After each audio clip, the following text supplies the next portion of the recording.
ಕನಕಪುರ ಬೆಂಗಳೂರು ದಕ್ಷಿಣ ಜಿಲ್ಲೆಯ ಜಿಲ್ಲಾ ನ್ಯಾಯಾಂಗ ಮತ್ತು ಲೋಕೋಪಯೋಗಿ ಇಲಾಖೆಯಿಂದ ಕನಕಪುರದಲ್ಲಿ ನೂತನವಾಗಿ ನಿರ್ಮಿಸಿರುವ ನ್ಯಾಯಾಲಯಗಳ ಸಂಕೀರ್ಣವನ್ನು ರಾಜ್ಯ ಹೈಕೋರ್ಟ್ ಮುಖ್ಯ ನ್ಯಾಯಮೂರ್ತಿ ವಿಭು ಬಕ್ರು ಗುರುವಾರ ಸಂಜೆ ಲೋಕಾರ್ಪಣೆಗೊಳಿಸಿದರು.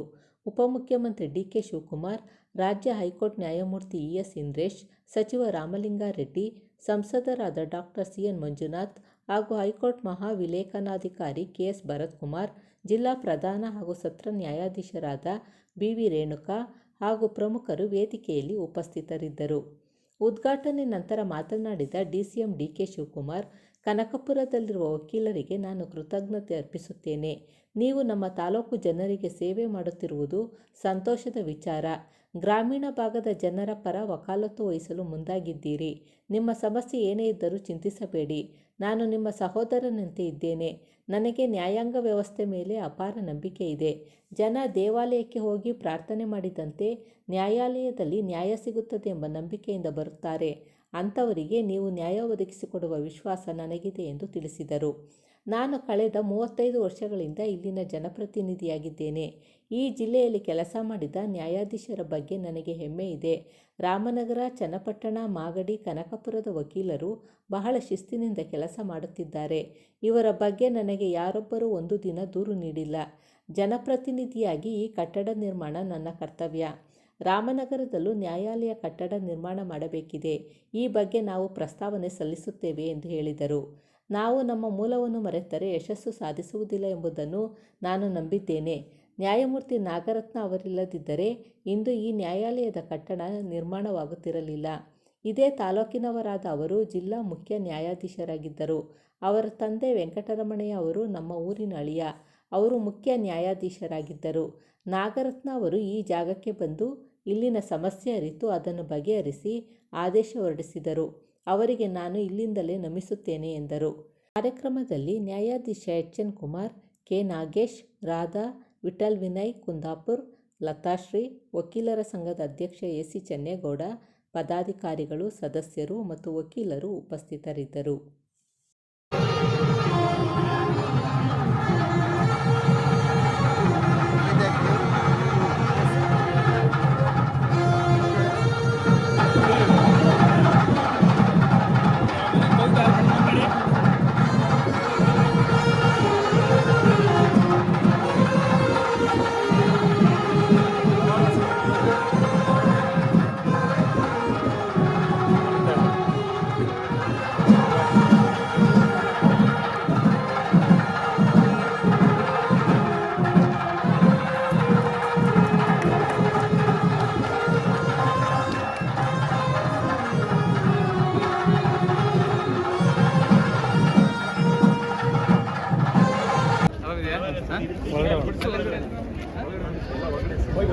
ಇಲ್ಲ ಬಾಗ ಹಾಕ್ಬಿಟ್ಟವ್ರೆ ಬೇಡ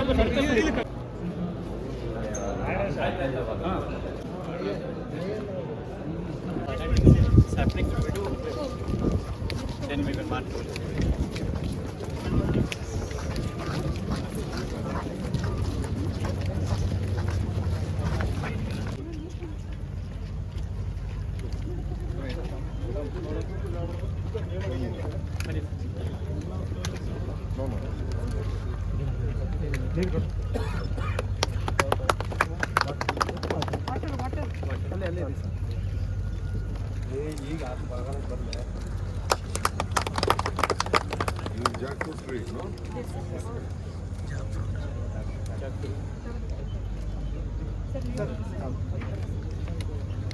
ಬೇರೆ ತಗೊಂಡು ಸಾಂಕೇತಿಕ ಮಾಡ್ತೀವಿ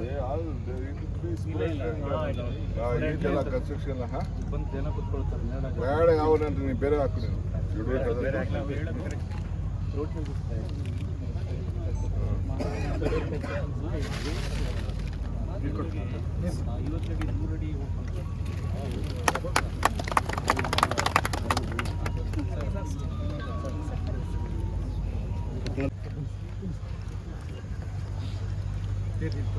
ಅಂತ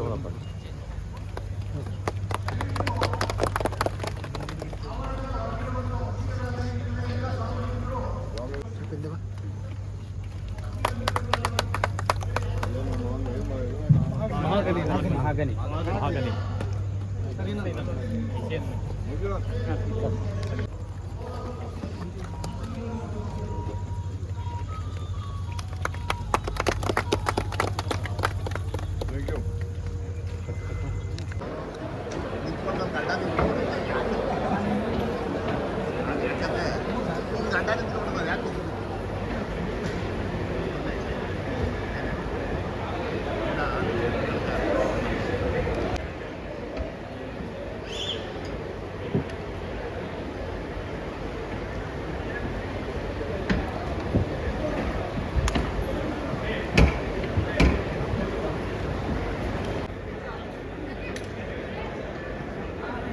ಎಲ್ಲರಿಗೂ ಶುಭ ಸಂಜೆ.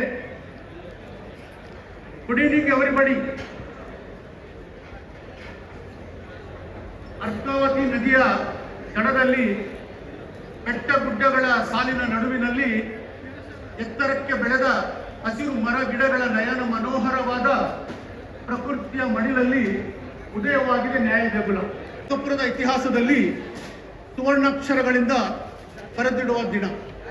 ಕಾರಣ ಜಿಲ್ಲಾ ನ್ಯಾಯಾಂಗ ಬೆಂಗಳೂರು ದಕ್ಷಿಣ ಜಿಲ್ಲೆ, ಲೋಕೋಪಯೋಗಿ ಇಲಾಖೆ ಬೆಂಗಳೂರು ದಕ್ಷಿಣ ಜಿಲ್ಲೆ ಮತ್ತು ವಕೀಲರ ಸಂಘ ಕನಕಪುರ ಇವರುಗಳ ಸಂಯುಕ್ತಾಶ್ರಯದಲ್ಲಿ ಕನಕಪುರದಲ್ಲಿ ನೂತನವಾಗಿ ನಿರ್ಮಿಸಿರುವ ನ್ಯಾಯಾಲಯಗಳ ಸಂಕೀರ್ಣದ ಉದ್ಘಾಟನಾ ಸಮಾರಂಭ ಇದಾಗಿದೆ. ಕಾರ್ಯಕ್ರಮವನ್ನು ಪ್ರಾರಂಭಿಸೋಣ ನಾಡಗೀತೆಯೊಂದಿಗೆ.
ವಿಘ್ನ ನಿವಾರಕನ ಕುರಿತು ಪ್ರಾರ್ಥನೆ ಸಲ್ಲಿಸಿದ Temple of Justice, a symbol of our unwavering commitment to the rule of law, the values enshrined in our Constitution, and the principle of equitable access to justice for every citizen. This court complex is not merely an edifice of bricks and stone, but a sacred space dedicated to upholding constitutional values, particularly protecting fundamental rights and ensuring that justice is not only done but seen to be done. On this momentous occasion, which can be written in golden letters in the history of Bangalore South District, it is my honor and privilege to extend a most cordial and respectable welcome to each and everyone who have assembled here on behalf of my esteemed brother and sister judges, the learned members of the bar, the staff of this court, and also on my behalf. We are deeply honored by the esteemed presence of Honorable C. Justice Vibhu Bakru, Chief Justice, High Court of Karnataka, who has graciously consented to inaugurate the newly constructed court complex at Kanakapura. Thank you, my lord. Thank you, my lord, for having an inspiration to all of us who are part of justice delivery system. On behalf of everyone here, I extend wholehearted welcome to His Lordship for this inaugural function. Welcome, my lord. I request Honorable Sri Justice E.S. Indresh sir to offer a garland as a token of respect to the Honorable Chief Justice on behalf of everyone present here.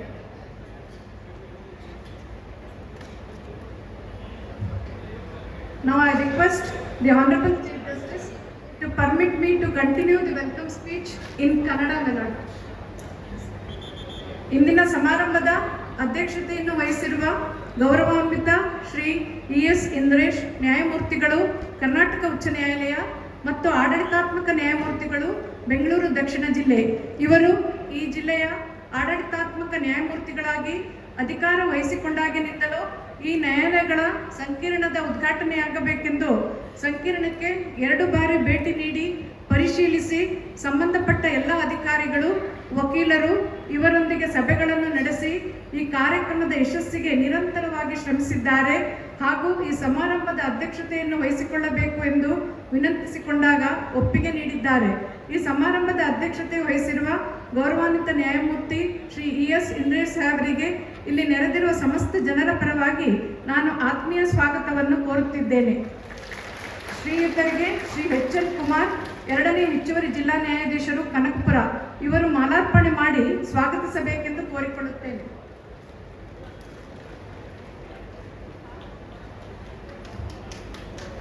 ಈ ಸಮಾರಂಭದ ಮುಖ್ಯ ಅತಿಥಿಗಳಾಗಿ ಕನಕಪುರದ ವಿಧಾನಸಭೆಯ ಶಾಸಕರು, ಕರ್ನಾಟಕ ರಾಜ್ಯದ ಗೌರವಾನ್ವಿತ ಉಪಮುಖ್ಯಮಂತ್ರಿಗಳಾದ ಶ್ರೀಯುತ DK Shivakumar ಅವರು ಆಗಮಿಸಿದ್ದಾರೆ.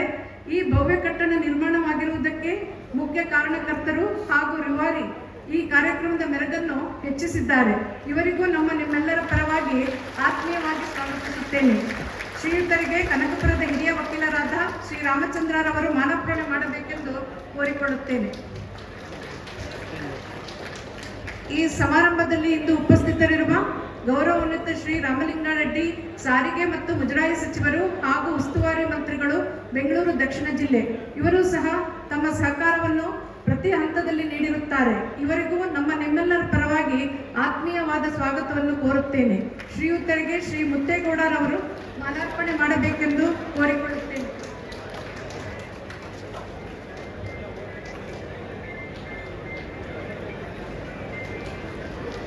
ಈ ಸಮಾರಂಭಕ್ಕೆ ಮತ್ತೋರ್ವ ಗೌರವಾನ್ವಿತ ಅತಿಥಿಗಳಾದ ಶ್ರೀಯುತ ಡಾಕ್ಟರ್ CN ಮಂಜುನಾಥ್ ರವರು, ಲೋಕಸಭಾ ಸದಸ್ಯರು, ಬೆಂಗಳೂರು ಗ್ರಾಮಾಂತರ, ಇವರು ಸಹ ಆಗಮಿಸಿದ್ದು, ಶ್ರೀಯುತರು ಮೂಲತಃ ವೃತ್ತಿಯಿಂದ ವೈದ್ಯರಾಗಿದ್ದು ಅವರ ನೇತೃತ್ವದಲ್ಲಿ ಜಯದೇವ ಹೃದ್ರೋಗ ಸಂಸ್ಥೆಯು ರಾಷ್ಟ್ರ ಮಟ್ಟದಲ್ಲಿ ಗುರುತಿಸಿಕೊಂಡಿದೆ.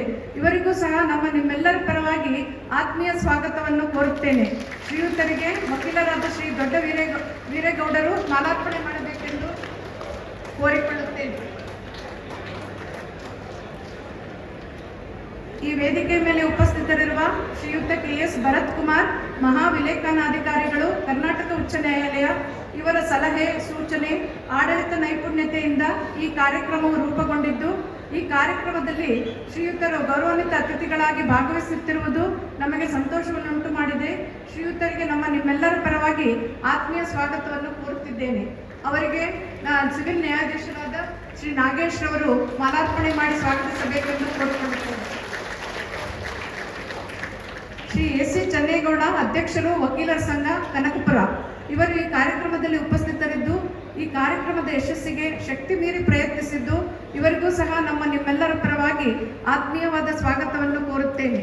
ಶ್ರೀಯುತರಿಗೆ KB ರಾಜು ರವರು ಮಾಲಾರ್ಪಣೆ ಮಾಡಿ ಸ್ವಾಗತಿಸಬೇಕೆಂದು ಕೋರಿಕೊಳ್ಳುತ್ತೇನೆ. ಶ್ರೀ CS ನಾರಾಯಣ, ಕಾರ್ಯದರ್ಶಿಗಳು, ವಕೀಲರ ಸಂಘ, ಕನಕಪುರ, ಇವರು ಈ ಕಾರ್ಯಕ್ರಮದಲ್ಲಿ ಉಪಸ್ಥಿತರಿದ್ದು ಈ ಕಾರ್ಯಕ್ರಮದ ಯಶಸ್ವಿಗೆ ಶಕ್ತಿ ಮೀರಿ ಪ್ರಯತ್ನಿಸಿದ್ದು, ಇವರಿಗೂ ಸಹ ನಿಮ್ಮೆಲ್ಲರ ಪರವಾಗಿ ಆತ್ಮೀಯವಾದ ಸ್ವಾಗತವನ್ನು ಕೋರುತ್ತೇನೆ. ಇವರಿಗೆ ವಕೀಲರಾದ ಶ್ರೀ S ದೇವದಾಸ್ ರವರು ಮಾಲಾರ್ಪಣೆ ಮಾಡಿ ಸ್ವಾಗತಿಸಬೇಕೆಂದು ಕೋರಿಕೊಳ್ಳುತ್ತೇನೆ.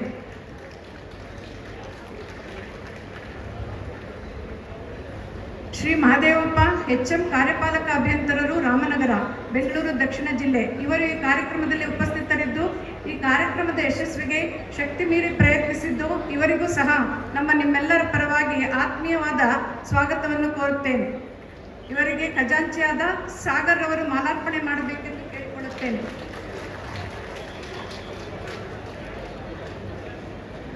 ಇದಲ್ಲದೆ ವೇದಿಕೆ ಮುಂಭಾಗದಲ್ಲಿ ಆಸೀನರಾಗಿರುವ ನಮ್ಮ ಜಿಲ್ಲೆಯ ಎಲ್ಲ ಸಹೋದರ ಸಹೋದರಿ ನ್ಯಾಯಾಧೀಶರುಗಳಿಗೆ ನಿಮ್ಮೆಲ್ಲರ ಪರವಾಗಿ ಆತ್ಮೀಯವಾದ ಸ್ವಾಗತವನ್ನು ಕೋರುತ್ತೇನೆ.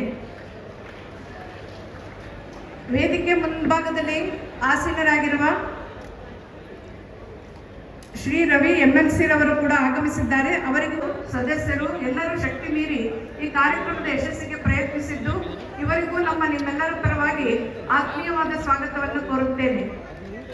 ಈ ಸಮಾರಂಭದಲ್ಲಿ ಉಪಸ್ಥಿತರಿರುವ ಕನಕಪುರ, ರಾಮನಗರ, ಮಾಗಡಿ, ಎಲ್ಲರಿಗೂ ಧನ್ಯವಾದಗಳನ್ನು ಅರ್ಪಿಸುತ್ತಾ ನನ್ನ ಈ ಸ್ವಾಗತ ಭಾಷಣವನ್ನು ಮುಗಿಸುತ್ತಿದ್ದೇನೆ. ನಮಸ್ಕಾರಗಳು. ಜೈ ಹಿಂದ್, ಜೈ ಕರ್ನಾಟಕ. ಅದರ ಹಿಂದೆ ನಿಂತು ನಮಗೆ ಮಾರ್ಗದರ್ಶನ ಕೊಟ್ಟು ಕಾರ್ಯಕ್ರಮ ರೂಪಿಸಿದ ಗೌರವಾನ್ವಿತ ಪ್ರಧಾನ ಜಿಲ್ಲಾ ನ್ಯಾಯಾಧೀಶರಾದಂಥ ಶ್ರೀ ದೇವಿ ರೇಣುಕಾ ಮೇಡಮ್ ರವರಿಗೆ ನಾನು ಎಲ್ಲರ ಪರವಾಗಿ ಸ್ವಾಗತವನ್ನು ಬಯಸ್ತೇನೆ ಹೂಗುಚ್ಛ ನೀಡುವುದರ ಮೂಲಕ. ಮುಂದಿನ ಕಾರ್ಯಕ್ರಮ ಪ್ರಾಸ್ತಾವಿಕ ನುಡಿ ಮಾಡಲಿದ್ದಾರೆ ನಮ್ಮ ಕನಕಪುರ ವಕೀಲರ ಸಂಘದ ಅಧ್ಯಕ್ಷರಾದಂಥ ಶ್ರೀ ಎಸ್ ಸಿ ಚನ್ನೇಗೌಡರು. ಈ ದಿನ ನೂತನವಾಗಿ ಕಟ್ಟಿರುವಂಥ ಕನಕಪುರ ನ್ಯಾಯಾಲಯಗಳ ಸಮುಚ್ಚಯದ ಉದ್ಘಾಟನಾ ಸಮಾರಂಭಕ್ಕೆ ಉದ್ಘಾಟನೆ ಮಾಡಲು ಮುಖ್ಯ ಅತಿಥಿಗಳು ಆಗಮಿಸಿರುವಂಥ ಕರ್ನಾಟಕ ಉಚ್ಚ ನ್ಯಾಯಾಲಯದ ಸನ್ಮಾನ್ಯ ಮುಖ್ಯ ನ್ಯಾಯಮೂರ್ತಿಗಳ ಜಸ್ಟಿಸ್ ಶ್ರೀ ವಿಭು ಒಬ್ರು ಸಾಹೇಬರೇ, ಸನ್ಮಾನ್ಯ ಉಪಮುಖ್ಯಮಂತ್ರಿಗಳು, ಕರ್ನಾಟಕ ಸರ್ಕಾರ ಡಿ ಕೆ ಶಿವಕುಮಾರ್ ಅವರೇ, ಈ ಕಾರ್ಯಕ್ರಮದ ಅಧ್ಯಕ್ಷತೆ ವಹಿಸಿಕೊಂಡಿರುವ ಕರ್ನಾಟಕ ಉಚ್ಚ ನ್ಯಾಯಾಲಯದ ಸನ್ಮಾನ್ಯ ನ್ಯಾಯಮೂರ್ತಿಗಳು ಹಾಗೂ ಬೆಂಗಳೂರು ದಕ್ಷಿಣ ಜಿಲ್ಲೆಯ ಆಡಳಿತಾತ್ಮಕ ನ್ಯಾಯಮೂರ್ತಿಗಳಾದ ಜಸ್ಟಿಸ್ ಶ್ರೀ ಎಸ್ ಇಂದ್ರೇಶ್ ಸಾಹೇಬ್ರೆ, ಕರ್ನಾಟಕ ಸರ್ಕಾರದ ಮಾನ್ಯ ಸಾರಿಗೆ ಮತ್ತು ಮುಜರಾಯಿ ಸಚಿವರಾದ ಶ್ರೀ ರಾಮಲಿಂಗಾರೆಡ್ಡಿ ಸಾಹೇಬ್ರೆ, ಬೆಂಗಳೂರು ಗ್ರಾಮಾಂತರ ಲೋಕಸಭಾ ಸದಸ್ಯರ ಶ್ರೀ ಹಾಗೂ ವೇದಿಕೆಯ ಮುಂಭಾಗದಲ್ಲಿ ನಡೆದ ಎಲ್ಲ ಗಣ್ಯರೇ, ಕನಕಪುರ ತಾಲೂಕು ದೇಶದಲ್ಲಿಯೇ ಅತಿ ಹೆಚ್ಚು ರೇಷ್ಮೆ ಉತ್ಪಾದಿಸುವ ತಾಲೂಕು, ಅದು ರೇಷ್ಮೆ ನಾಡು ಎಂದು ಖ್ಯಾತಿ ಪಡೆದಿದೆ. ಈ ಮೊದಲು 1974ರವರೆಗೂ ಇದಕ್ಕೆ ಕಾನ್ಕಾನಹಳ್ಳಿ ಎಂಬ ಹೆಸರಿತ್ತು. ಕಾನ್ಕಾನ್ ಎಂಬ ಹೆಸರಿನ ಆಳ್ವಿಕೆದಾರ ಇಲ್ಲಿ ಸಣ್ಣ ಕೋಟೆಯನ್ನು ಕಟ್ಟಿಕೊಂಡಿದ್ದರಿಂದ ಇದಕ್ಕೆ ಈ ಹೆಸರು ಬಂದಿತ್ತು ಎಂದು ಹೇಳಲಾಗಿದೆ. ಅನಂತರ ಕನಕಪುರ ಎಂಬ ಹೆಸರಿನಿಂದ ಕರೆಯಲಾಗಿದೆ. ಕನಕಪುರ ತಾಲೂಕು ಭೌಗೋಳಿಕವಾಗಿ 1553 ಚದರ ಕಿಲೋಮೀಟರ್ ವಿಸ್ತೀರ್ಣವುಳ್ಳದ್ದಾಗಿದ್ದು, ಪೂರ್ವದಲ್ಲಿ ತಮಿಳುನಾಡಿನ ಕೃಷ್ಣಗಿರಿ ಜಿಲ್ಲೆ ಇದ್ದು 1981ರ ಪೂರ್ವದಲ್ಲಿ ಕಕ್ಷಿದಾರರು ನ್ಯಾಯಾಲಯಕ್ಕೆ ಆಗಿನ ಕ್ಲೋಸ್ಪೇಟೆ, ಈಗಿನ ರಾಮನಗರಕ್ಕೆ ಹೋಗುತ್ತಿದ್ದರು. ವಾಹನಗಳ ಸೌಲಭ್ಯ ಇಲ್ಲದೆ ಸಂಜೆಯಲ್ಲಿ ವಕೀಲರು ಒದಗಿಸುತ್ತಿದ್ದ ವಿಶ್ರಾಂತಿ ಗೃಹಗಳಲ್ಲಿ ತಂಗುತ್ತಿದ್ದರು. ಅನಂತರ ಕನಕಪುರದಲ್ಲಿ 1982ರಲ್ಲಿ ಅಂದಿನ ಪ್ರವಾಸಿ ಮಂದಿರದಲ್ಲಿ ಮುನ್ಸಿಪ್ ನ್ಯಾಯಾಲಯ ಕಾರ್ಯನಿರ್ವಹಿಸುತ್ತಿತ್ತು. ನಂತರ ತಾಲೂಕು ಕಚೇರಿ 1ನೇ ಮಹಡಿಯಲ್ಲಿ ಕಾರ್ಯನಿರ್ವಹಿಸುತ್ತಿತ್ತು. ಸದರಿ ನ್ಯಾಯಾಲಯದ ಕಟ್ಟಡವು ಚಿಕ್ಕದಾಗಿದ್ದ ಕಾರಣ 2000ನೇ ಇಸ್ವಿಯಲ್ಲಿ ಪ್ರಸ್ತುತ ಹಳೆಯ ನ್ಯಾಯಾಲಯದಲ್ಲಿ ಕಟ್ಟಡವನ್ನು ನಿರ್ಮಾಣ ಮಾಡಿ ಅಂದಿನಿಂದ ಇಂದಿನವರೆಗೆ ಕಾರ್ಯನಿರ್ವಹಿಸುತ್ತಿದ್ದೇವೆ. ಕನಕಪುರ ತಾಲೂಕು ಅತಿ ದೊಡ್ಡ ತಾಲೂಕಾಗಿರುವುದರಿಂದ ಹೆಚ್ಚಿನ ಜನಸಂಖ್ಯೆಯನ್ನು ಹೊಂದಿದೆ. ಅದರಂತೆ ಪ್ರಕರಣಗಳ ಸಂಖ್ಯೆಯೂ ಸಹ ಹೆಚ್ಚಾಗಿದೆ. ಹಾಲಿ ಕನಕಪುರದ 2ನೇ ಅಪರ ಜಿಲ್ಲಾ ಮತ್ತು ಸತ್ರ ನ್ಯಾಯಾಲಯದಲ್ಲಿ ಸುಮಾರು 600 ಸಿವಿಲ್ ಮತ್ತು ಕ್ರಿಮಿನಲ್ ಪ್ರಕರಣಗಳು ಚಾಲ್ತಿಯಲ್ಲಿದ್ದು, ಹಿರಿಯ ಶ್ರೇಣಿ ಸಿವಿಲ್ ಮತ್ತು ಜೆಎಂಸಿ ನ್ಯಾಯಾಲಯದಲ್ಲಿ ಸುಮಾರು 6000 ದಾವೆಗಳು ಮತ್ತು ಸಿವಿಲ್ ಮತ್ತು ಜೆಎಂಸಿ ನ್ಯಾಯಾಲಯದಲ್ಲಿ 11,000 ಪ್ರಕರಣಗಳು ಬಾಕಿ ಇದ್ದು, ಒಟ್ಟು 16,000 ಪ್ರಕರಣಗಳು ಬಾಕಿವೆ. ಮದುವೆಗೆ 4 ವಕೀಲರಿಂದ ಪ್ರಾರಂಭದ ನಮ್ಮ ವಕೀಲರ ಸಂಘ ಈಗ 150 ವಕೀಲರು ಕಾರ್ಯನಿರ್ವಹಿಸುತ್ತಿದ್ದಾರೆ. ಹೆಚ್ಚಿನ ಪ್ರಕರಣಗಳಿರುವುದರಿಂದ ಒಂದು ಸುಸಜ್ಜಿತವಾದ ಕಟ್ಟಡ ಅಗತ್ಯವಿರುತ್ತದೆ. 1980ರಿಂದ ಈಗಿನ ಹಿರಿಯ ವಕೀಲರ ಹಲವಾರು ಹಿರಿಯ ವಕೀಲರ ಹೋರಾಟದಿಂದ ಅದಕ್ಕೆ ಪ್ರತಿಯಾಗಿ ಜನಪ್ರತಿನಿಧಿಯ ಸನ್ಮಾನ್ಯ ಉಪಮುಖ್ಯಮಂತ್ರಿಗಳಾದ ಶ್ರೀ ಡಿ ಕೆ ಶಿವಕುಮಾರ್ ಮತ್ತು ಮಾಜಿ ಸಂಸದರಾದ ಸನ್ಮಾನ್ಯ ಶ್ರೀ ಡಿ ಕೆ ಸುರೇಶ್ ಅವರ ಇಚ್ಛಾಶಕ್ತಿ ಹಾಗೂ ಮುಂದಾಲೋಚನೆಯ ಮನೋಭಾವದಿಂದ ಸ್ಪಂದಿಸಿರುವ ಬೆಂಗಳೂರು ದಕ್ಷಿಣ ಜಿಲ್ಲೆಯ ಕನಕಪುರ ತಾಲೂಕು ಮಂಚೂಣಿ ನಿಲ್ಲುವಂತೆ ಮಾಡಿದೆ.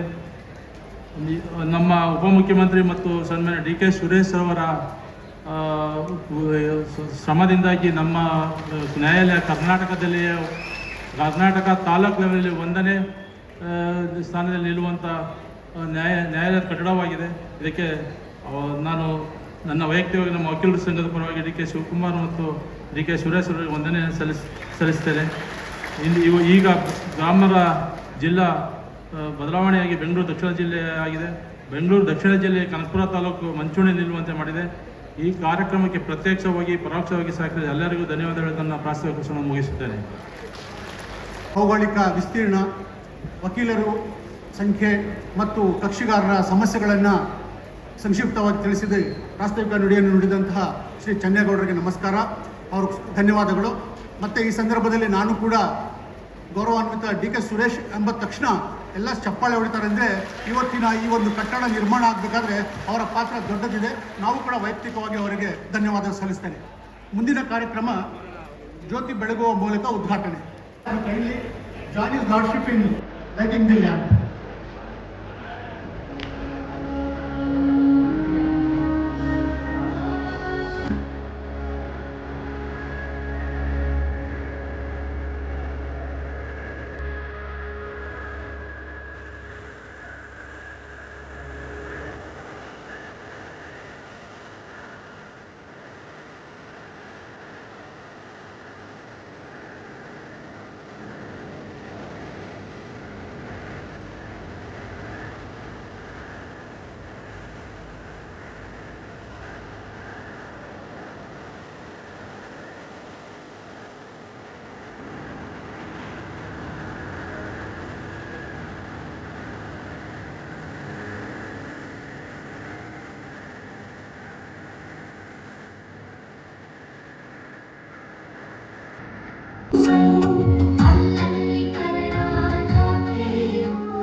Honorable Bangalore Rural, Srimati Renuka, the Principal and District Concessions Judge, Mr. Bharat Kumar, the Registrar General of the High Court, Mr. Channai Gowda, the President, and Mr. Narayan, the Secretary, and other office bearers of the Advocates Association of Kanakpura, Shri Mahadevappa, Executive Engineer, PWD, Dr. C. Manjuna, present here, learned senior advocates and the members of the bar. Yellarigu Namaskara.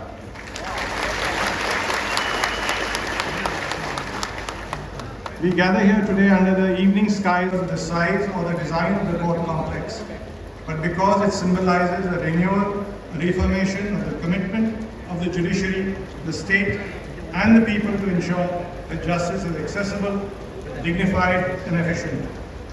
For over 3 decades, the courts in Kanakpura have functioned from a building constructed in 1989, a building that served well in its time, but which, like many other institutions, was bound by the constraints of its era. Today we turn the page, inaugurating a complex that is not only larger, but more inclusive, more functional, and better prepared for the future. Before I speak of the building, let me speak of Kanakpura itself. This taluk, with its rich green landscapes and industrious people, has long been a junction between tradition and modernity. Kanakpura is historically known for its granite quarries, its thriving silk industry, and its proximity to the forests and the rivers of the southern Karnataka. Over the years, it has grown not only as an economic hub, but also as a place where civic institutions, schools, hospitals, and courts have anchored community life. The judiciary here has been both a guardian of the rights and a mediator of local disputes, often balancing the demands of modern law with the nuances of the local custom. And it is only fitting that such place now receives a judicial complex worthy of its people. The ground floor plus 1 court building of 1989 was in its day a mark of progress. It housed 6 courts, and for many years those courtrooms echoed with voices of advocates presenting arguments, witnesses giving testimony, and the judges pronouncing judge decisions. But as Kanakpura's population grew, so did its legal needs. Matters related to land, commerce, family law, criminal trials, and public administration began to strain the limited facilities. The court staff adapted with admirable resilience, but it was clear that the infrastructure was lagging behind the workload. This is not merely a logistical issue. The quality of justice, its speed, its accessibility, and even perceived fairness is closely tied to the environment in which it is delivered. It was in recognition of these needs that the idea of a new court complex took shape.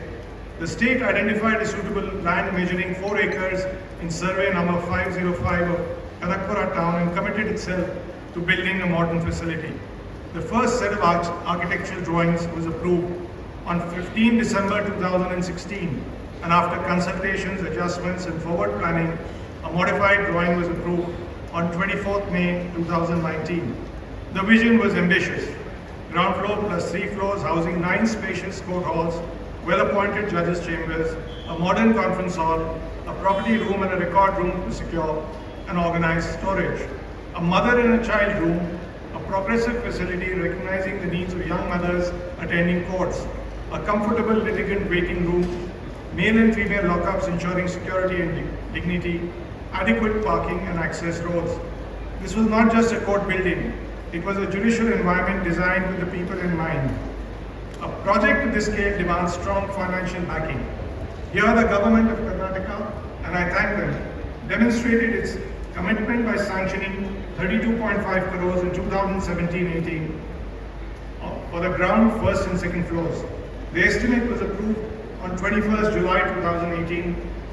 Recognizing the potential of expansion, the High Court granted permission on 20th September 2022 to construct the third floor and from the approach road using unspent funds from the original estimate. Behind every project like this, many unsung heroes like architects, engineers, workers, supervisors, staff, and those who will keep these premises safe and clean. To each of them, I offer a heartfelt thanks of the judiciary and the people. It is most important to remember that this court complex is not an end in itself. It is a means to uphold the constitutional promise of justice, social, economic, and political to all citizens. Article 39A of the Constitution speaks of ensuring that the legal system promotes justice on a basis of equal opportunities. Infrastructure like this is a part of fulfilling that mandate. A courtroom without adequate space, facilities, or accessibility cannot truly deliver justice, no matter how committed the judges and lawyers may be. One of the finest aspects of this complex is its thoughtful attention to the inclusivity with ramps and accessible entries for persons with disabilities, secure and separate waiting areas, dedicated facility for women, including mother and child, safe room, safe lock-up spaces for the under trial prisoners, and digital displays for the case listings. Together, these features send a clear and a powerful message that our justice system understands and respects the diverse needs of all who come here. The High Court of Karnataka has taken great strides under the e-court mission mode, and this new complex reflects that progress. It is equipped for video conferencing to hear witnesses from afar, electronic filing and digital case tracking, high-speed network connectivity for judicial work, and display systems that keep litigants informed without crowding around the notice boards. These advancements save time, cut travel costs, and move us closer to a paper-light, technology-driven judiciary. We live in a time when environmental stewardship is a part of public responsibility. I am pleased that this court complex incorporates rainwater harvesting, energy-efficient lighting, and designs that maximize natural ventilation and sunlight. For the citizens from the villages around Kanakapura, this building is more than a landmark. It is a promise that they need not travel far or suffer inadequate facilities to access justice. By bringing justice to the very doorstep, we reduce the barriers, costs, and delays. This is also a message to the youth of Kanakapura, some of whom may have one day become advocates, judges, or public servants, that their hometown is not peripheral to the life of the state, but a part of the legal and civic heart. I urge the members of the bar to take full advantage of this facility, not only in their professional work, but also in contributing to the legal aid clinics, mediation efforts, and public legal awareness. To the public, I say this building belongs to you, as much as it belongs to the judiciary. Maintain it with cleanliness, respect its processes, and treat it as a space where truth and fairness are honored. This inauguration should be a starting point for even greater progress by setting up mediation centers to promote amicable settlements, hosting legal literacy camps right here in these premises, expanding the digital facilities for quicker case disposal, and creating specialized courts whenever the need arises. In closing, let me borrow the words of Justice P.M. Bhagwati. The judiciary is not a cloistered virtue. It must be in the thick of society's struggles and aspirations. May this building stand for decades as a testament to that philosophy, resolving disputes, protesting rights, and fostering peace. With great pride and great hope, I dedicate this new court complex at Pitikere, Kanakapura town to the people of Bengaluru South District. Jai Karnataka, Jai Hind. For delivering the inaugural speech, which is enlightenment to all of us, and your Lordship has enlightened us with many facts and figures. ಮಾತ್ರ ಕಟ್ಟಡದ ಸಾಲದು, ಸಂವಿಧಾನದ ಪ್ರಕಾರ ಯಾವ ಕಟ್ಟಡ ಪ್ರಜೆಗೂ ಕೂಡ ನ್ಯಾಯದಾನ ಆಗಬೇಕು. ನಮ್ಮ ಈ ಕಟ್ಟಡಕ್ಕೆ ನಿರ್ಮಾಣ ಆಗಬೇಕಾದ್ರೆ ಸರ್ಕಾರದ ಕೊಡುಗೆ ಬಹಳ ಇದೆ, ಅವ್ರಿಗೂ ಧನ್ಯವಾದಗಳಿದ್ದಾರೆ. ಮತ್ತು ನ್ಯಾಯಾಲಯದ ಒಳಗಡೆ ಯಾವ್ಯಾವ ಸವಲತ್ತುಗಳು, ಆಧುನಿಕ ತಂತ್ರಜ್ಞಾನಗಳನ್ನು ಅಳವಡಿಸಿ ಏನೇನು ಮಾಡಿದ್ದಾರೆ ಅನ್ನೋದ್ರ ಬಗ್ಗೆ ಕೂಲಂಕಷವಾಗಿ ತಿಳಿಸಿಕೊಟ್ಟಿದ್ದಾರೆ. ಮತ್ತೊಮ್ಮೆ ಗೌರವಾನ್ವಿತರಿಗೆ ಧನ್ಯವಾದಗಳು. ಗೌರವಾನ್ವಿತ ಮುಖ್ಯ ನ್ಯಾಯಮೂರ್ತಿಗಳು, ಕರ್ನಾಟಕ ಉಚ್ಚ ನ್ಯಾಯಾಲಯ ಶ್ರೀ ವಿಭು ಬಕ್ರುಜಿರವರಿಗೆ, ಕನಕಪುರದ ವಕೀಲರ ಸಂಘದಿಂದ ಸನ್ಮಾನ ಮಾಡಲಾಗ್ತಾ ಇದೆ. ಸನ್ಮಾನ ಮಾಡ್ತಾ ಇದ್ದಾರೆ ವಕೀಲ ಮಿತ್ರರಾದ ಮುತ್ತೇಗೌಡರು, Shri ದೊಡ್ಡವೀರೇಗೌಡರು.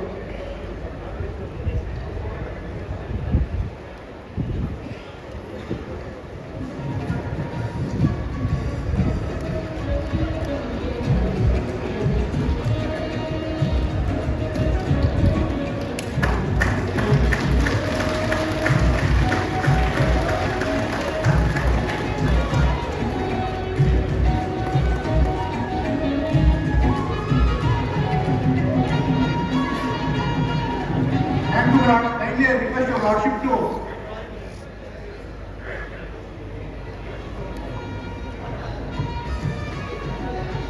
from the judicial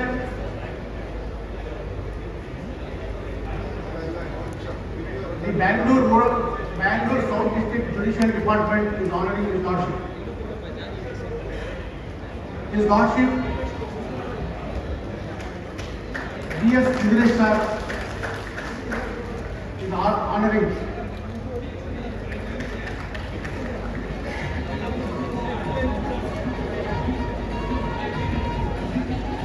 the Honorable Principal District Judge Ramnagara and First Additional District Judge Ramnagara is honoring his lordship.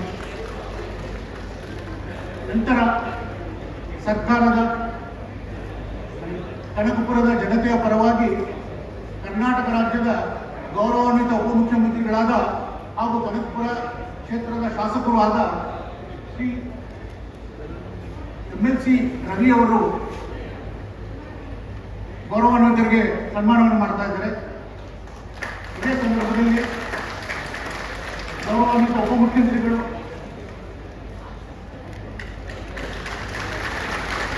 ಈ ಸನ್ಮಾನವನ್ನು ಮಾಡ್ತಾ ಇದ್ದಾರೆ.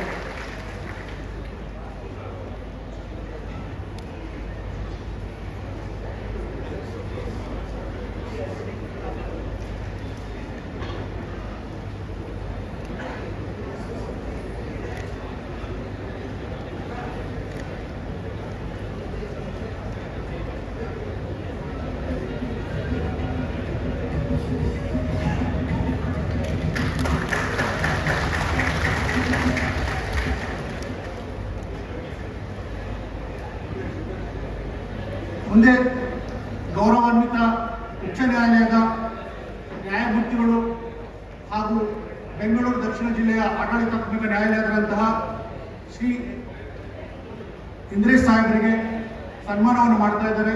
ನಮ್ಮ ಕರ್ನಾಟಕ ರಾಜ್ಯದ ಗೌರವಾನ್ವಿತ ಉಪಮುಖ್ಯಮಂತ್ರಿಗಳಾದಂತಹ ಶ್ರೀ ಡಿ ಕೆ ಶಿವಕುಮಾರ್ ಅವರು.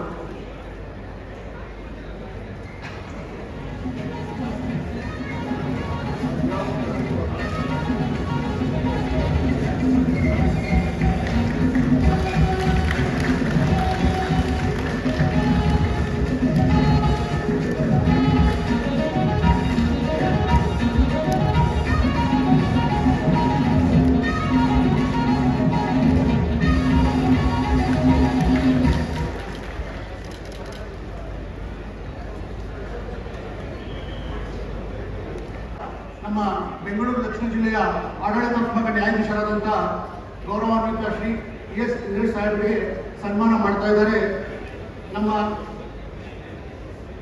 ಉಚ್ಚ ನ್ಯಾಯಾಲಯದ ಮಹಾ ಅಭಿಲೇಖನಾಧಿಕಾರಿಗಳು ಹಾಗೂ ಪ್ರಧಾನ ಜಿಲ್ಲಾ ನ್ಯಾಯಾಧೀಶರುಗಳು ಹಾಗೂ 1ನೇ ಅಪರ ಜಿಲ್ಲಾ ನ್ಯಾಯಾಧೀಶರು ರಾಮನಗರ.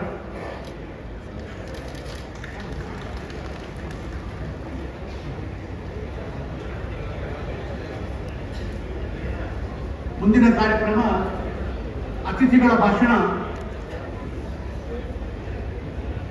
ಗೌರವಾನ್ವಿತ ಡಾಕ್ಟರ್ CN ಮಂಜುನಾಥ್, ಮಾನ್ಯ ಲೋಕಸಭಾ ಸದಸ್ಯರು, ಬೆಂಗಳೂರು ಗ್ರಾಮಾಂತರ. ಇವರು ಎಲ್ರಿಗೂ ನಮಸ್ಕಾರ.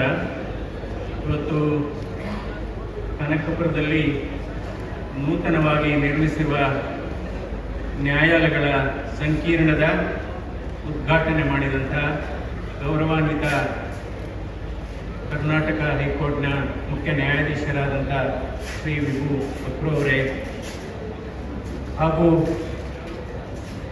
ಉಪಸ್ಥಿತರಿರತಕ್ಕಂಥ ಗೌರವಾನ್ವಿತ ನ್ಯಾಯಮೂರ್ತಿಗಳಾದಂಥ ಶ್ರೀ ES ಇಂದ್ರೇಶ್ ಅವರೇ ಮತ್ತು ಮುಖ್ಯ ಅತಿಥಿಗಳಾಗಿ, ಈ ಕಟ್ಟಡದ ರೂವಾರಿಗಳಾಗಿ, ಈ ಕಟ್ಟಡಕ್ಕೆ ಎಲ್ಲ ರೀತಿಯ ಆರ್ಥಿಕ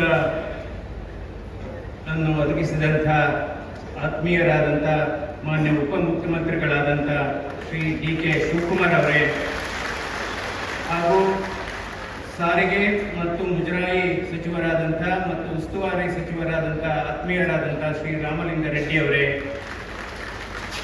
ಮತ್ತು ರಿಜಿಸ್ಟ್ರಾರ್ ಆದಂಥ ಭರತ್ ಕುಮಾರ್ ಅವರೇ, ಪ್ರಿನ್ಸಿಪಾಲ್ ಜಡ್ಜ್ ಆದಂಥ ರೇಣುಕಾ ಅವರೇ, ಹೃದಯ ಸ್ಪರ್ಶಿ ಧನ್ಯವಾದಗಳು ಮತ್ತು ನಮಸ್ಕಾರಗಳು. ಏಕೆಂದರೆ ನಮ್ಮ ಚನ್ನೇಗೌಡರು ಹೇಳಿದರು, ಈ ಕಟ್ಟಡದ ಪ್ರಾರಂಭದಲ್ಲಿ ಹಲವಾರು ಈ ಕಟ್ಟಡದ ವಿನ್ಯಾಸವನ್ನು ಬದಲಾಯಿಸಲಿಕ್ಕೆ ಮತ್ತು ಇದಕ್ಕೆ ಒಂದು ವೇಗವನ್ನು ಕೊಟ್ಟಂಥವರು ಅಂದಿನ ಲೋಕಸಭಾ ಸದಸ್ಯರಾದಂಥ ಡಿ.ಕೆ. ಸುರೇಶ್ ಅವರು ಹೇಳಿದರು. ಅವರನ್ನು ಕೂಡ ಅಭಿನಂದಿಸುವಂಥದ್ದು. ಯಾಕೆಂದರೆ ಯಾರೇ ಆಗಲಿ, ಎಷ್ಟೋ ಸರಿ ನಾವು ಇಂಥ ದೊಡ್ಡ ದೊಡ್ಡ ಕಾಮಗಾರಿಗಳನ್ನು, ದೊಡ್ಡ ದೊಡ್ಡ ಕಟ್ಟಡಗಳನ್ನು, ದೊಡ್ಡ ದೊಡ್ಡ ಯೋಜನೆಗಳನ್ನು ಲೋಕಾರ್ಪಣೆ ಮಾಡತಕ್ಕಂಥ ಸಂದರ್ಭದಲ್ಲಿ ಕೇವಲ ಉದ್ಘಾಟಕರನ್ನು ಮಾತ್ರ ನೆನೆಯುತ್ತೇವೆ. ಆದರೆ ಯಾರು ಶಂಕುಸ್ಥಾಪನೆ ಮಾಡಿರ್ತಾರೆ ಅವರನ್ನೂ ಕೂಡ ನಾವು ನೆನೆಯೋದು ನಮ್ಮ ಸಂಸ್ಕಾರ ಮತ್ತು ನಮ್ಮ ಸಂಸ್ಕೃತಿ ಅಂತ ನಾವು ಹೇಳಬೇಕಾಗುತ್ತೆ. ಇವತ್ತು ನಿಜವಾಗ್ಲೂ ಇದು ಕನಕಪುರ ನ್ಯಾಯಾಂಗ ಕ್ಷೇತ್ರದಲ್ಲಿ ಇವತ್ತು ಬಹಳ ಒಂದು ಸುದಿನ ಅಂತಲೇ ಹೇಳಬೇಕಾಗುತ್ತೆ. ಯಾಕೆಂದರೆ ಸುಮಾರು 40 ಕೋಟಿ ರೂಪಾಯಿ ವೆಚ್ಚದಲ್ಲಿ ಸುಮಾರು 8 ರಿಂದ 9 ಕೊಠಡಿಗಳನ್ನು ಒಳಗೊಂಡಂಥ ಈ ಆಧುನಿಕ ಸುಸಜ್ಜಿತವಾದಂಥ ಇವತ್ತು ಈ ನ್ಯಾಯಾಲಯದ ಸಂಕೀರ್ಣವನ್ನು ನಾವು ಲೋಕಾರ್ಪಣೆ ಮಾಡ್ತಾ ಇದ್ದೇವೆ. ಇದಕ್ಕೋಸ್ಕರ ನಾವು ವಿಶೇಷವಾಗಿ ಡಿ.ಕೆ. ಶಿವಕುಮಾರ್ ಅವರನ್ನು ನಾವು ಅಭಿನಂದಿಸಬೇಕಾಗುತ್ತೆ. ಯಾಕೆಂದರೆ ಇದು ಬಹಳ ಮೊದಲೇ ಇದು ಲೋಕಾರ್ಪಣೆ ಆಗಬೇಕಾಗಿತ್ತು. ಆದರೆ ಕೆಲವು ಅಡಚಣೆಗಳ ಇದ್ದರೂ ಕೂಡ ಅದನ್ನೆಲ್ಲ ನಿಭಾಯಿಸಿ ಇವತ್ತು ಇದನ್ನು ಲೋಕಾರ್ಪಣೆ ಮಾಡಲಾಗಿದೆ. ಇವತ್ತು ಕಾರ್ಯಾಂಗ, ಶಾಸಕಾಂಗ, ನ್ಯಾಯಾಂಗ ಇದು ನಮ್ಮ ಪ್ರಜಾತಂತ್ರ ವ್ಯವಸ್ಥೆಯ ಆಧಾರ ಸ್ತಂಭಗಳು ಅಂತಲೇ ಹೇಳಬೇಕಾಗತ್ತೆ. ಅಂದರೆ ಯಾವಾಗಲೂ ಅಷ್ಟೇ ಆಸ್ಪತ್ರೆ ಮತ್ತು ನ್ಯಾಯಾಲಯ ಎರಡೂ ಕೂಡ ನಾವು ಹೋಲಿಕೆ ಮಾಡ್ಬೋದು. ಯಾಕೆಂದರೆ ಆಸ್ಪತ್ರೆಗಳನ್ನು ಕೂಡ ಕೇವಲ ಇಟ್ಟಿಗೆ ಆಗ್ಬೋದು, ಸಿಮೆಂಟ್ ಆಗ್ಬೋದು, ಸ್ಟೀಲ್ ಆಗ್ಬೋದು ಕಟ್ಟಿರಲ್ಲ. ಅಲ್ಲಿ ಮಾನವೀಯತೆ ಮತ್ತು ಹೃದಯವಂತಿಕೆಯಿಂದ ಕಟ್ಟಿರ್ತಾರೆ. ಅದೇ ರೀತಿ ನ್ಯಾಯಾಲಯಗಳನ್ನು ಕೂಡ ಅದೇ ರೀತಿ ನಾವು ಕಟ್ಟಿರ್ತೇವೆ. ಅಂದರೆ ಯಾವಾಗಲೂ ಅಷ್ಟೇ ಇದು ಉದ್ಘಾಟನೆ ಸಮಾರಂಭ, ಆಸ್ಪತ್ರೆಯ ಉದ್ಘಾಟನೆ ಸಮಾರಂಭ ಆಗ್ಬೋದು, ನ್ಯಾಯಾಲಯದ ಸಂಕೀರ್ಣದ ಉದ್ಘಾಟನಾ ಸಮಾರಂಭ ಆಗ್ಬೋದು, ನಾವು ಎಲ್ಲ ಜನರನ್ನು ಆಹ್ವಾನ ಮಾಡ್ತೇವೆ. ಆದರೆ ಆಸ್ಪತ್ರೆಗೆ ನಾವು ಯಾರನ್ನು ಆಹ್ವಾನ ಮಾಡೋದಿಲ್ಲ. ಅದೇ ರೀತಿ ನ್ಯಾಯಾಲಯಕ್ಕೂ ಕೂಡ ಯಾರನ್ನೂ ಆಹ್ವಾನ ಮಾಡೋದಿಲ್ಲ. ಉದ್ಘಾಟನೆಗೆ ಮಾತ್ರ ಆಹ್ವಾನ ಇರುತ್ತೆ. ಯಾಕೆಂದರೆ ನಾವು ನಿಜವಾಗ್ಲೂ ಈ ಬದುಕನ್ನು ಅರ್ಥ ಮಾಡ್ಕೋಬೇಕಾದ್ರೆ 3 ಜಾಗಗಳನ್ನು ನಾವು ಭೇಟಿ ಮಾಡಬೇಕಾಗುತ್ತೆ. ಅಂಥ ಸಂದರ್ಭದಲ್ಲಿ ನಾವು ಆಸ್ಪತ್ರೆಗಳಲ್ಲಿ ICUನಲ್ಲಿ ರೋಗಿಗಳನ್ನು ಭೇಟಿ ಮಾಡಿದಾಗ ಅನಿಸುತ್ತೆ ನಮಗೆ ಆರೋಗ್ಯ ಎಷ್ಟು ಮುಖ್ಯ ಅಂತ. ಅದೇ ರೀತಿ ನ್ಯಾಯಾಲಯಗಳಿಗೆ ಭೇಟಿ ಕೊಟ್ಟಾಗ ನಮ್ಗನ್ಸುತ್ತೆ ಸ್ವಾತಂತ್ರ್ಯ, ಸಾಮರಸ್ಯ ಮತ್ತು ಕ್ಷಮೆ ಎಷ್ಟು ಮುಖ್ಯ ಅಂತ ಅನಿಸುತ್ತೆ. 3ನೇದಾಗಿ ರುದ್ರಭೂಮಿಯನ್ನು ನಾವು ಭೇಟಿ ಮಾಡಿದಾಗ ಅನಿಸುತ್ತೆ ಅಷ್ಟೇ ಬದುಕು, ಅಷ್ಟೇ ನಮ್ಮ ಹಿಂದೆ ಬರೋದು ನಾವು ಮಾಡಿದಂಥ ಒಳ್ಳೆಯ ಕೆಲಸಗಳು, ನುಡಿದಂಥ ಒಳ್ಳೆಯ ನುಡಿಗಳು ಅಂತ ಅಷ್ಟೇ ಮಾತ್ರ ಹೇಳ್ತಾರೆ.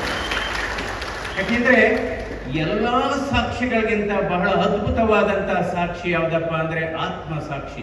ಎಲ್ಲ ಸಾಕ್ಷಿಗಳಿಗಿಂತ ಬಹಳ ಅದ್ಭುತವಾದಂಥ ಸಾಕ್ಷಿ ಅಂದರೆ ನಿಜವಾಗ್ಲೂ ಅದೊಂದು ಆತ್ಮಸಾಕ್ಷಿ.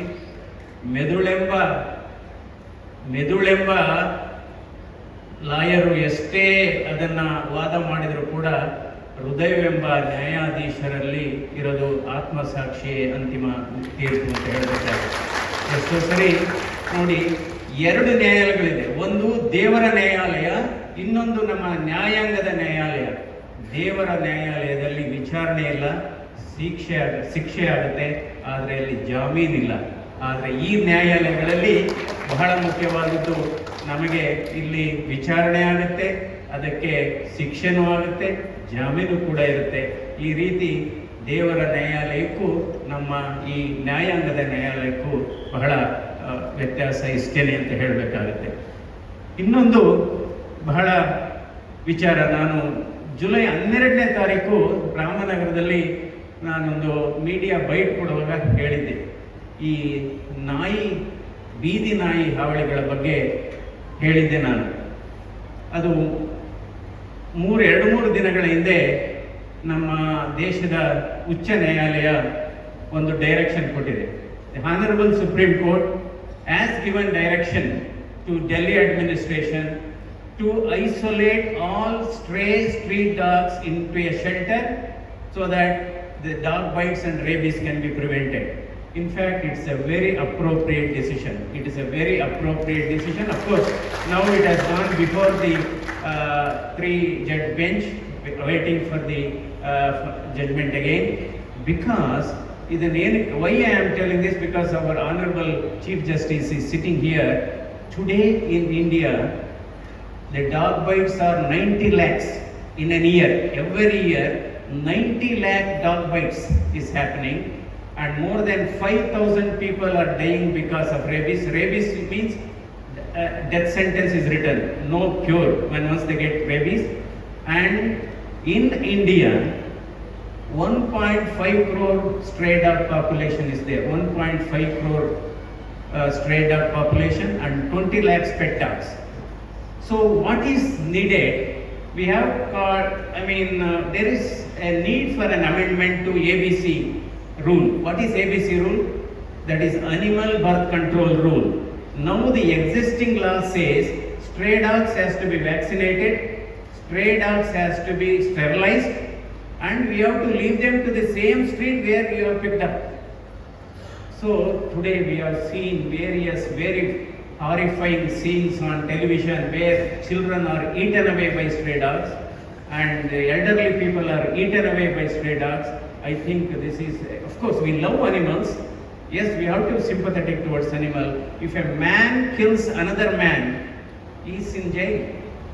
If a dog kills a public, what we have to do? I think the need of the hour, because today we have been seeing in media various celebrities are protesting the decision of the Supreme Court. Celebrities are not walking on the street. They come in car, go in car. And I think it makes sense. Definitely dogs has to be given some sympathy. You put them, ಇವಾಗ ನಾವು ಗೋಶಾಲಾ ಅಂತೀವಿ, ಅದೇ ಥರ ನಾಯಿ ಶಾಲೆನೂ ತೆಗಿಬೋದು. ಅದೇ ರೀತಿ dog ಶೆಲ್ಟರ್ಸು ಅಥವಾ cow ಶೆಲ್ಟರ್ಸು. I think one has to take a very scientific angle for this. Otherwise, really, it is a menace, the street dog, because Supreme Court has never said anything against the pet dogs. It's only about the street dogs. I think this is the important thing. Otherwise, in this country, the dog, in fact, India is one of the highest dog bite population is there. So with this, ಮತ್ತೊಮ್ಮೆ ಈ ಕಟ್ಟಡದ ಕಾಮಗಾರಿಯಲ್ಲಿ ಪಾಲ್ಗೊಂಡ ಎಲ್ಲ ಕಾರ್ಮಿಕರಿಗೂ ನನ್ನ ಅಭಿನಂದನೆಗಳನ್ನು ನಾನು ಸಲ್ಲಿಸ್ತೇನೆ. ಯಾಕೆಂದರೆ ಕಟ್ಟಡ ವಿನ್ಯಾಸ ಚೆನ್ನಾಗಿದೆ, ಗಾಳಿ ಚೆನ್ನಾಗಿದೆ, ಬೆಳಕು ಚೆನ್ನಾಗಿದೆ. ಸೊ ಇದರಿಂದ ಇದುವರೆಗೆ ಈ ಇದ್ದಂಥ ಕೋರ್ಟ್ನಲ್ಲಿದ್ದಂಥ ಕಂಜೆಷನ್ ಎಲ್ಲ ಕಡಿಮೆ ಆಗಿ ಬಹಳ ಅನುಕೂಲ ಆಗುತ್ತೆ. ದೇವರೆಲ್ಲರಿಗೂ ಒಳ್ಳೇದು ಮಾಡಲಿ. ನಮಸ್ಕಾರ. ಮಾನವೀಯತೆ ಮತ್ತು ವೈದ್ಯಕೀಯ ಸಮಸ್ಯೆಗಳ ಬಗ್ಗೆ ನಮ್ಮನ್ನು ತಾವು ಎನ್ಲೈಟನ್ ಮಾಡಿದ್ದೀರಿ. ತಮಗೆ ಧನ್ಯವಾದಗಳು. ಈಗ ಮುಂದಿನ ಕಾರ್ಯಕ್ರಮ ಸನ್ಮಾನ ನ್ಯಾಯಾಲಯ ಇಲಾಖೆಯಿಂದ.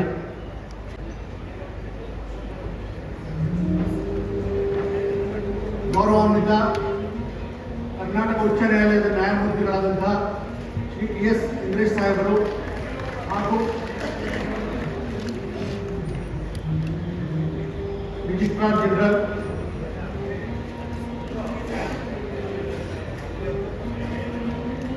ಮತ್ತು ಪ್ರಧಾನ ಜಿಲ್ಲಾ ನ್ಯಾಯಾಧೀಶರು ಗೌರವಾನ್ವಿತರಿಗೆ ಸನ್ಮಾನ ಮಾಡಿದ್ದಾರೆ ಮತ್ತು ಸ್ಥಳೀಯ ನ್ಯಾಯಾಧೀಶರುಗಳು, ಜೊತೆಗೆ ಕರ್ನಾಟಕ ರಾಜ್ಯದ ಗೌರವಾನ್ವಿತ ಉಪಮುಖ್ಯಮಂತ್ರಿಗಳು.